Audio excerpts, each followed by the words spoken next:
What's doing, YouTube world? It's Jimmy C. I'm just checking in. So my last video, sales video, really didn't garner much success off YouTube. I've sold stuff, but through other avenues.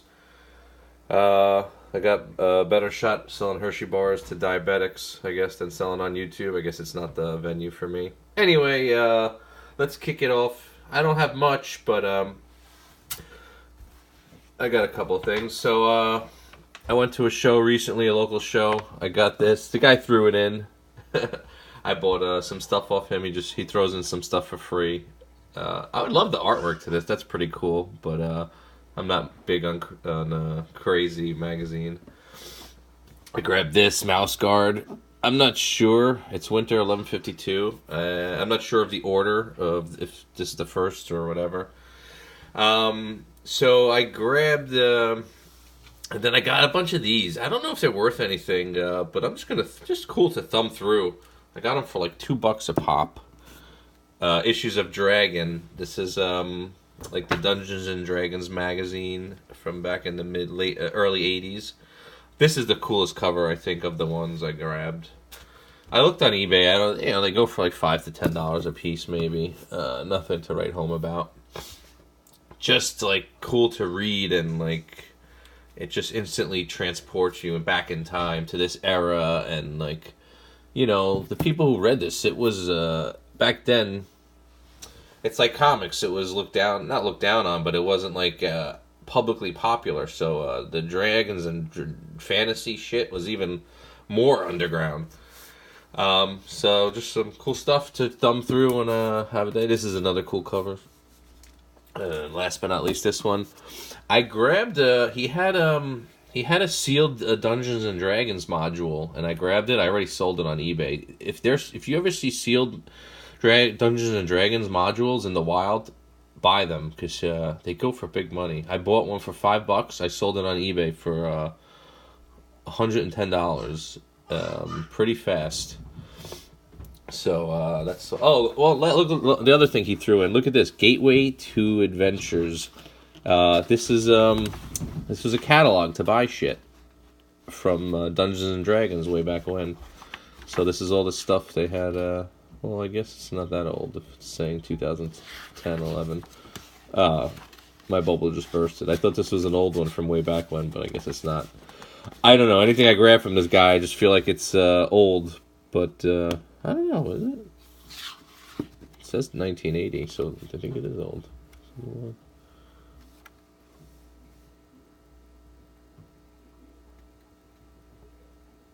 Oh, it is old. These aren't the years. This is just numbers. Sorry, I just had a moment. Anyway, yeah, from 1981. This was like basically their advertisement. Okay, moving on. Let's pick up the pace. I grabbed these in the dollar store. Cap America paperweight, and then Joker just whatever. They had 1 million Batmans and Supermen, but only one Joker. So I grabbed it. I said, hey, maybe maybe they didn't make as many. I mean, it's the dollar store. There's probably 6 million of them, but pretty cool. Let me zoom in a little bit. Joker, and then Cap paperweight.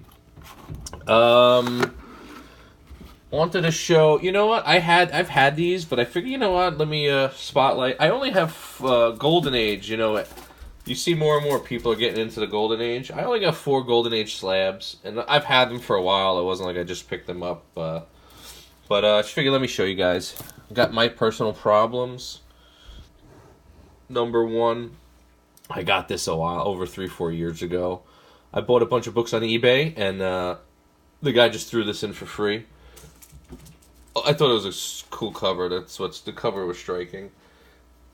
I got this book, Weird Horrors, number 1, from 1952. It's from St. John Publications. I thought it's a great cover. That's why I bought it. I bought it a while ago. Now like everything, even anything Golden Age with a decent cover, everything's going up now. The people don't know what to buy. So like, the Bronze Age, everyone's bought everything to death. Silver Age. So people are looking for the new wow factor. So Golden Age is just a treasure trove of stuff that's people aren't used to seeing. Like 181s and shit like that. Anyway, I got this 5.0 mid-grade, but like a cool cover. Grab this, not grab this. I've had these. It's Confidential. It's Panic Number 9. It's an EC book. You got Superman, Dick Tracy. I don't know who Smiling Jack is. And last but not least, my favorite Golden Age book, and possibly overall, Popeye number 1. 8.0 solid. I have a page of artwork from this issue. I'm super happy about that. A little piece of Popeye history. And last but not least, picked this up at the biannual art show. Nothing crazy. Spider-Man, Amazing Spider-Man 171. It's a quiet page. Ross Andrews. The inkers, I'm drawing a blank right now, but it's Ross Andrews. Beautiful page, Harry and his soon-to-be wife, Liz, just strolling through Chinatown. That's why I picked it up. I grew up in downtown Manhattan in Little Italy, Chinatown. I wish one of the actual restaurants was in there, but Joy Fong's was actually a popular joint in Brooklyn. So I'm sure like the writers and the editor, somebody on the team creating this book was probably a fan and frequented it or lived in Brooklyn.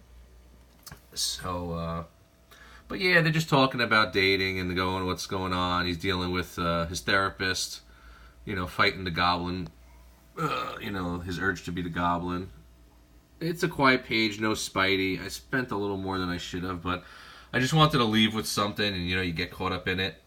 But you really can't go wrong with a solid Spider-Man page from the from the 70s. And I'm an Osborn fan, Goblin, so I'm happy with it overall. In hindsight, I probably wouldn't get it, but better to blow my money on this than something stupid. Anyway, that's it. Jimmy C signing off. East Coast Comic Con next week. I'm gonna be there. Hope to see a bunch of guys, New York Warriors. McMiniman said he's coming down. And that's it. Look forward to seeing you guys. Take care.